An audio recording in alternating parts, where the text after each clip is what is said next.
Hey there, Internet. I'm Annie. I'm Kit. And this is the JEM Jam. We're going to do an episode-by-episode recap of the 1980s cartoon JEM and the Holograms because it is truly outrageous, and it is truly medieval. Mac is not here again, unfortunately. I really think that Mac is just officially allergic to dance. But that's okay. We decided it might be a good idea for a dance episode to have someone on the show who likes dance. Sort of. Well, that's probably the best we can do. We brought on our friend Dimly. They're a regular part of the JEM fandom, at least the parts that I've been frequenting. How's it going, Dim? I definitely have whooping cough for some reason because I'm cursed, I guess. Oh my god! So this is Season 2, Episode 21, Renaissance Woman, aka Episode 47, aka another dance episode. I'm not sure this can be called solely a dance episode. Too much happens in this episode. This episode is written by David Wise. Again, you may remember from when he wrote Culture Clash that this guy developed Teenage Mutant Ninja Turtles and basically coined the phrase Cowabunga Dude. What is it with his episodes where, too much happens in them? They're really chock full. You get the feeling that, he wrote some pretty complex episodes, and then a lot of that stuff had to be cut for time, so he really had to make it work within sort of the JEM frame. I imagine it's difficult, because you gotta cut out, 6 minutes of the episode for music videos. Yeah, and there's definitely stuff that's been cut out of this episode, because there's stuff that does not line up and does not make sense. Oh man, shall we dive in? All right, so, the establishing shot of this episode is actually really good, because we have that pan across the medieval market fair place, and then we see some hands put down this electric amp, so it's telling us that this isn't actually medieval times, and then we have Kimber saying that it's a Renaissance fair. That's really good, and then it's not anymore. Yeah, it's the rest of the episode doesn't know this is just a Renaissance fair. That's a really good way to put it. Just sort of setting the stage here, I feel like with this episode, a lot of this would have been fine if it hadn't taken place in the year of our Lord 1987. If this had just been a time travel episode, this would have been fine. I'm rewatching the series with two of my friends who've never seen it before. Both of them were just completely baffled by this episode. Everybody is here in cute, minstrel outfits. They're very glam. And also Rio's here. Oh no, he's in tights. Because they're at a Ren fair that is taking place outside a shockingly well-maintained English castle that actually has, a lord who lives there. Well, actually, it's not really a lord, as Rio says, because Shayna says, with a real English lord living there, and Rio interrupts her to say, he's not a lord yet. Also, in the British peerage, lord is a title, but not a rank. He could be anything from an earl all the way down to a baron, but they don't tell us what he is. He's probably a baron. That would be my guess. I mean, are most of those titles, land holding? Well, here's the thing. In the modern British peerage, which is it was definitely modern by 1987, lords don't actually have any local feudal power. They represent a certain area in the House of Lords, which is the upper house of the British Parliament. But even then, they don't have a lot of, political power. They can't even veto legislation. All they can really do is slow it down. Later on, they do say that he inherited the companies from his father, so he, owns all of their jobs, and that's why he can do this. Which isn't really a reason, but it's the one they give us. Still doesn't explain why he's hired exclusively LARPers to be his personal security force. It's during a Ren fair. You need to sign the blood contract. And so the not yet a lord, thank you, Rio, pops into the frame. His name is Reginald. He's gussied up like an Elizabethan painting. And he's like, welcome to Carfax County, where I guess we have a Renaissance fair every year. There's an archery tournament this year, and there's something else. What is it? Oh, right. An internationally famous glam rock band is here to play our dinky Ren Fest. What kind of dingus hires an internationally famous glam rock band to play a Ren fair? Do you remember the exact line that he says, though? I do. Lovely American ladies of the rock and roll persuasion. What does that mean? And then it cuts to the holograms and they all wave in perfect sync. It is an interesting bit of animation. Reginald's like, I'll turn 21 tomorrow and become the Lord of Carfax Castle, which hasn't had a lord, he says, since his dad died 18 years ago, which I don't think that's how it works. Also, Carfax County doesn't exist. And he's also accompanied by a guy who definitely seems like an evil Uncle Rothbart. Just put that on the table. His name is Broadbent, and he's the regent. I thought he was just the advisor at first, but I think he's the regent. That's what they seem to imply later on, yeah. And then the Sheriff of Nottingham from Disney's Robin Hood, who's slightly less wolfy, introduces the holograms, and they're gonna play a song. And what song do they play for the Ren Fest? Love's Not Easy. And in the background, Broadbent actually, yawns really loudly, and that was me, too. This is a really sleepy song. This is the first time we're hearing this song, but it was actually originally slated for Island of Deception. At the point right where they met the island dude, and he's aggressively hitting on Stormer, and she's like, I don't know if I believe in love at first sight. Love's never been easy for me. And then JEM basically would have broken into song right there. That would have been terrible. Yeah. Instead, it's terrible here at a Ren Fest. And there's a lot of dancing. We've really got to figure out a better way to structure those sentences. I don't think there is one. Her choreography is not great. She's also, on point shoes, and all I can think of is those pictures of seeing a ballerina's feet after too many years of point. Oh, dear. Yeah, that'll jack up your feet. Reginald, though, doesn't notice that. Instead, he just gets a big old dance boner. Doesn't she still have that boyfriend from the Very Special Disability episode? What happened to him? Cisco, yeah, he's gone, I guess. Well, she doesn't have a locket with a little off-center picture of Cisco in it, so we have to assume they're not dating. The song ends with Dance doing a full split, and then Reggie is like, oh, she can do a full split, I must meet her. Also, Dance's eye, sparkles on the last frame, but it sort of just looks like she's shooting a laser beam out of it. It's a freaking Captain Harlock sparkle, I love it. Are we ruling out that she has laser eye powers? I can't safely do so, no. Okay, but how about instead of a dance plot, we have something that's mildly interesting, like policemen dressed like guards in chainmail and tunics carrying bags that say Bank of England on them. With swords. And in comes a dude dressed like Robin Hood who introduces himself as Robin Goodfellow, which is like, we resemble but are legally distinct from the Lollipop Guild. And he's like, Jolly Jack, relieve them of their booty. While holding a bow made for an 8-year-old that nevertheless holds an arrow, a real arrow, not like a target arrow, but an arrow with a point on it, pointed at these men. So this is an armed robbery. The holograms are watching this going like, well, is this a bit? We're the only ones watching. I guess they're really dedicated to staying in character. And they realize way too late that this is a real robbery. But then Kimber's just like, they're not acting. They're really thieves. And the holograms are like, oh wait, maybe we should help. So they run off. JEM is suddenly armed with it looks like a shillelagh that has been sharpened to a stake point on one end. They chase Robin and, I guess his name is Jolly Jack, into a tent where they find the two tied up guards and no thieves. And it's like, oh no, they vanished. And that's just kind of the end of the scene. JEM actually says, that's weird, in the greatest intonation. It turns out Renaissance fairs aren't the most lucrative when you hire world-famous international music stars to play your dinky festival. So these merchants, who are victims of the blood contract, are lamenting the fact that they are not making a whole lot of money here, which is not surprising because it doesn't seem like anyone here is actually a guest. I don't see anyone carrying around a turkey leg. Everyone here is working here. And then Robin Goodfellow just sort of shows up lounging on, a cart. And he's like, hey, look at this money that I got from the Bank of England. And then he throws it at them. Which must suck. And then he, too, gets a dance boner. Can we say boner on this show? Have we decided? I'm kind of leaving that up to you. He actually calls her Milady. Oh, God.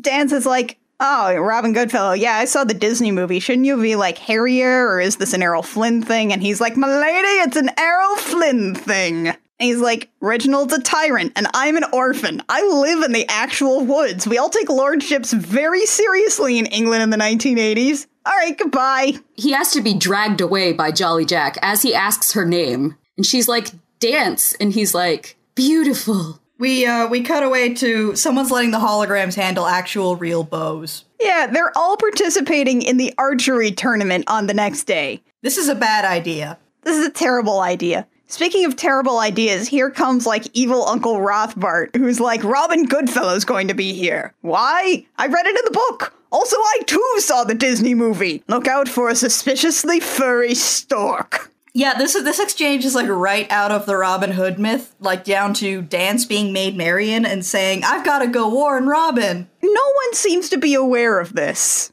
Reginald's also like, I'm gonna offer 5,000 pounds to the winner of the archery contest. Do we have any idea how much that is in 1980s English fund bucks? 5,000 pounds in 1987 is equivalent to 13,250 pounds in 2016, which is equivalent to like 17,909 US dollars. To shoot a bow real good? Yeah, I guess. This makes Dance suspicious, so she runs off into the woods. Where you can definitely find Robin. He jumps down from a tree and makes this grunting sound like he's hurt himself. And then he just sort of poses there as she tells him not to come to the archery tournament. Dance has bought into this like 500%. She has thrown herself entirely into this blood contract crap. And Robin does the whole exposition thing where he says he's determined to prevent Reginald from ascending to the lordship, where, quote, his tyranny will be complete. What happens? When he says that, right before he continues, I was like, is he gonna murder him?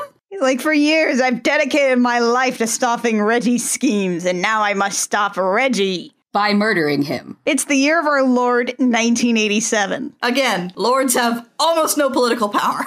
Anyway, he continues on to say he knows that Reginald is not the true lord, and he can prove it by getting captured. There is evidence in the castle, maybe. He plans to get captured, so they'll take him to the castle and not, the local precinct. So Dan sort of wanders back, and Jem's like, okay, but are you really... I mean, Robin's a thief. Should you be buying into this? And Dance is like, I don't think he's a thief. Something in my heart tells me Robin's honest and true. And also a thief. We watched him carry out an armed robbery, Dance. Is the something in your heart the thing that's telling you he's hot? What happened to your boyfriend, Dance? Where's Cisco, Dance? Judging by the end of this episode, I'm assuming something terrible happened.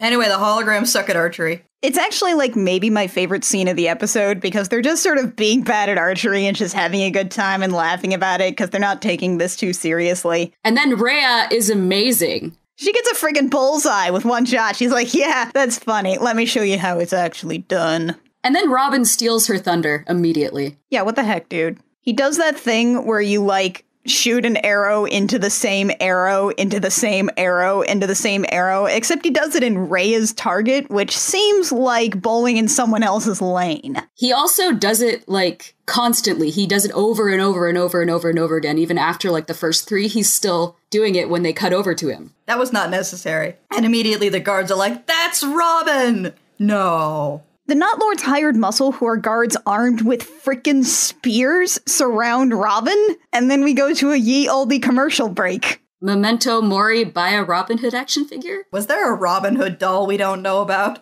JEM's Robin Hood outfit? I mean, wait, that's later. That is a spoiler. Sorry. I think it's a given at this point that JEM is going to have a Robin Hood outfit. When we come back from the commercial break, Dance is super upset about Robin being arrested, despite the fact that he said that's exactly what he wanted. They can't do this to him. It's not right. Kimber's like, Dance, he's a criminal. Okay, first off, I think both sides have points here. Plus, Reginald said, we're gonna throw him in the dungeon. So, like, Kimber, that's not how you do things. Anyway, Reginald had, like, sent a little urchin to find Dance and ask her to dinner. And she's like, never! Not while your master holds Robin Goodfellow in prison! Your master. This kid, like, is probably here to make a quick buck before school starts on Monday. Jem is like, Dance, maybe you should chill out a little. And Dance is like, oh, Robin, wherefore art thou, Robin? So the holograms are still trying to point out to Dance that he's a criminal. And then as they're doing this, an armed shakedown happens. These guards are calling it a tariff? They're charging 90% off the top to do business at their end fair. I don't think that's legal. And like after this happens, the holograms go up to these vendors and they're like, Reggie can just take your money and you can't do anything about it? He can't do that. You can call the cops. He inherited all his father's companies, so he like owns all our jobs. We have to do everything he says. Normally I would think that was absurd, but Jerica also inherited her father's companies? And she's basically a god on Earth, so okay. I guess there's a legal precedent. Also, one of these vendors is definitely just Ringo Starr. Shouldn't you be conducting Shining Time Station somewhere? And then Jem sneaks around a corner and she's like, Synergy, I think these people need someone to fight for what's right. You know, like that guy who just got arrested for armed robbery. And then she instantly changes her clothes into a Robin Hood outfit because that's not suspicious. She ducked behind a tent, it's fine. She looks real good in that Robin Hood outfit, though. Yeah, she does. It's really cute. She works it a lot better than Robin Goodfellow. The holograms all agreed that they're also going to be like vagabonds and thieves and troublemakers. Shayna actually says, we'll get Reggie in enough hot water to cook a herd of elephants. What is that line? What is it? Is that another line from inside the sensory deprivation tank? Everyone I've watched this episode with has always pointed at that line and been like, what? That's also pretty grisly, Shayna. Do you think about this often? Various inventive ways to kill large, charismatic mammals? Aja just sort of like setting that aside for now. We need to get these people their money back. And their first step isn't to call the authorities. It's to sing a song. And assault people. Yeah, this is Gem and the Holograms to the rescue. And they basically just spend the next couple of hours in universe running through the fair, waving swords around and kicking guards in the face. Rio punches one dude, because that's what he does, and everyone else just sort of attacks people with swords. Well, Rhea attacks people with the bow and arrow. This party has like one tank, 4 rogues, and an archer. I think Shayna might be a dragoon because she definitely jumps down from the top of that stage curtain. After the song's over, because again, these are mostly diegetics, so this is stuff that's been actually happening, Jem is like, hey, Dance, I think you should go have dinner with Reggie. And Dance is me like, what? Never! And Jem is like, no, don't you get it? You're Maid Marian. We need you to go distract the dude so we can break into the castle. And Dance is like, no, I won't. And Jem is like, do it for Robin. And Dance is like, well, fine, but I won't like it. No one's asking you to like it, Dance. So they head into the castle. They split up to go look for the dungeon to find Robin Goodfellow. Rio, Kimber, and Shayna head downstairs, and Jem, Aja, and Rhea head down the hall. So we now have 2 teams. Do we want to name these teams? Because I don't want to call one of them Team Rio. Team Dungeon and Team Run Around Ineffectively? They do say that they're looking for the dungeon. One team goes towards where a dungeon would be, and the other one just sort of doesn't. They just kind of wander around the halls. And it turns out that Reggie's security guards inside the castle are also LARPers, and they don't have, like, tasers or batons. They have pikes. They just run directly at interlopers, screaming and waving around pointy weapons. Meanwhile, Team Dungeon actually finds the dungeon, and Robin, who's been trying to pick the lock of the door with a nail, I guess. And then Rio decides that instead he's going to ineffectively pick the lock with a nail. It is a very flat nail. It's probably why they're having so much trouble. Team Runaround Ineffectively is still getting chased around, so Jem has Synergy make horses to charge at the pursuing guards. These are pikemen. Pikemen are what you use to halt a cavalry charge. Well, they are just LARPers, blood contract or no. And those are unheimlich horses. After the horses charge at the pikemen and they run away, they turn around and get captured by some guards that are in front of them. So what was the point of that? Nothing. We have holograms. Just wanted to let you know. Yeah, and they do more than just costume changes, but not much. The holograms get taken to the tower. And there's commercial break there, so you're like, oh, the tower is going to be like a torture chamber, right? They're going to die, right? It's just a tower. It's like a bedroom. Yeah, it's just a bedroom. They shove them into this room that's actually pretty comfortable. And then Jem is like, a hologram can't get us out of this. Since when? Use the lions! I'm so relieved that David Wise was like, holograms can't do something, which feels like a nice change of pace to me. But it doesn't feel like it lines up with the rest of the show. You're not wrong. And then we cut to the most awkward dinner date ever. Dance has been having the worst dinner. The dude's like, I think we shall have a most entertaining evening. Entertaining and informative. It's like one of them was making an innuendo, and now the other one isn't sure what's going on. Dance brings up the whole not the rightful heir thing right as Reggie's taking a drink, but he doesn't do a spit take, which I feel is a crime. Yeah, it's weird. He's like, lies! Who speaks such treason? Dance is like, oh, Robin Goodfellow said such treason, and he drops his goblet of grape juice, and it's like, I fear no man, least of all him! Evil Uncle Rothbart comes in, and he reports that glam rockers have broken into the castle. It's 1987. And Dance, in the middle of this conversation, quietly skedaddles. Broadbent actually says, and we think Dance is in league with them, and the Not Lord turns around, and he's like, impossible! Dance, tell them! And she's gone. The shot pans up, and somehow, Dance has gotten up on the story-high mantelpiece. She is a good assassino. She gets up onto the roof and runs into, I keep forgetting his name, but it's Jolly Jack. This part confused me because the first time I watched this episode, I didn't catch his name in the first scene, but Dance actually yells it when she figures out who it is, like when she sees his face. But Dance wasn't actually in the first scene that they saw Robin and Jolly Jack, so she shouldn't know his name at all. Dance says, they've got Jem and the others locked in the tower, wherever that is. You haven't noticed the castle's big frickin' tower? Maybe it's that tall tower-shaped edifice. She says it with such contempt, too. I don't know why. We cut back to Reggie and evil Uncle Rothbart. They're in like a scheming parlor. And they're talking about how they need to make sure that nobody finds the quote-unquote guest in the dungeons. And it was at this point that I was like, man in the iron mask. Man in the iron mask! Anyway, Reggie's like, you've been wanting to brick him up for ages. And Broadbent's just like, yeah, and I'm gonna. And Reggie's like, no, for some reason. And Broadbent's like, you're not Lord until midnight, and I'm the regent, so I'm gonna brick him up, and that's that. Because we have to have like 6 plates spinning in this episode at any given time. Are we going back to the dungeon team now? We are, because Kimber found some explosives. She found some fireworks, and she's like, I can use this to blow up the door. And Rhea points out, you will also blow up Robin. Good job. I don't know why Kimber and Shayna, it seems, thought this was a good idea. And then Dance and Jolly Jack show up, and Jolly Jack picks up a stick and gets this whole, like, meticulously animated hero shot as he breaks the lock on the cell door with a stick. He quarterstaffs the lock off. That's not a thing. Where did he even get that thing? How is Jolly Jack not, like, single-handedly overthrown Reggie already? He could pick him up and snap him in half. Robin comes out of the room, and they're like, all right, so where's the dirt on Reggie? And he's like, nah.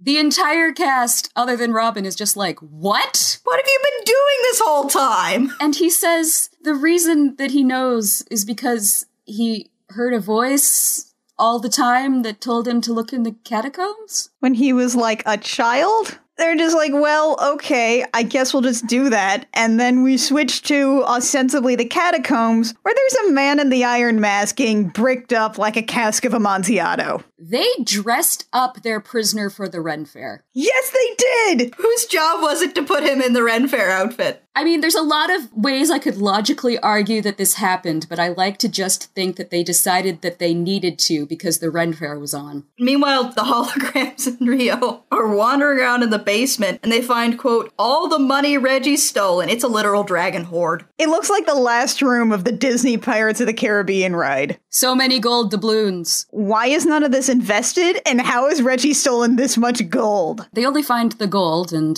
they haven't found anything else. And somebody points out that Reginald's gonna be crowned the Lord at midnight, so they need to, like, do something. That's not how anything works, but oh no, Rio has a plan. All those years of rigging pyrotechnics for your concerts is finally gonna pay off. When did you do that, Rio? Today, Rio's job is a pyrotechnics roadie. Rio's plan is to stuff the fireworks full of money. Paper bills, in fact, that are not present in that shot of the dragon horde. Reggie's up on stage announcing that he'll soon be Lord. He gets booed, and then fireworks happen, and change rains from the sky, which sucks. Yeah, that seems like a terrible idea. Those bills should definitely be on fire as well. Imagine being pelted with, like, really hot small change. That is what it's like in that crowd right now. Robin takes a stage and he's like, people of Carfax, this is your money. And he swings down from a rope tied to something. It's like the same thing that a lot of Spider-Man's webs are tied to. He swings in, he basically just, like, calls Reginald and evil Uncle Rothbart a couple of turds, and then he crowd surfs to safety. Meanwhile, Jem has ended up in the dungeon somehow and discovers wet mortar and someone behind a wall yelling, please, for the love of God, help me. She unbricks him. Then she's like, I'm glad that I helped you, but I have to prove this thing.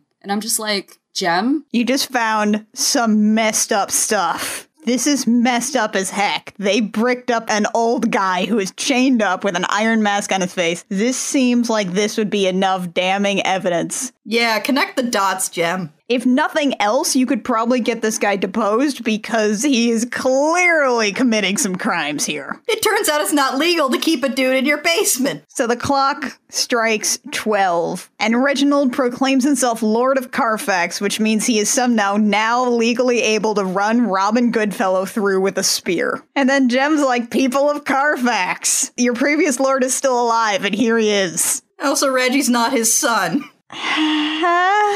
Lord Carfax is like, nearly 20 years ago. 18 years ago, actually. I was totally taken prisoner in my own catacombs or dungeon or something. Lord Broadbent cast out my son and made his son my son, but kept his name that was his son, and no one noticed. It was 1969. We had a moon landing that year. Everybody was really impressed with it. No one noticed the old switcheroo. Anyway, long story short, Robin's the real heir. Who could have seen that coming? This kid has lived in the woods for 18 years, right outside of his house. This almost seems like an obvious plot point, but at the same time, this doesn't happen in Robin Hood. And we're in a dance hall now. We don't actually find out what happens to Broadbent or Reginald. I presume they were executed. Robin's all dressed up in a new outfit, and he's like, oh, dance, don't you want to stay? You could be the future Lady Carfax. And Dance is like, no, I don't believe in whirlwind romances. Girl, this guy apparently has autocratic rulership over this made-up county in England. He just invited you to come co-rule the place, and you said no? Something bad must have happened with Cisco, I'm telling you. This reminds me,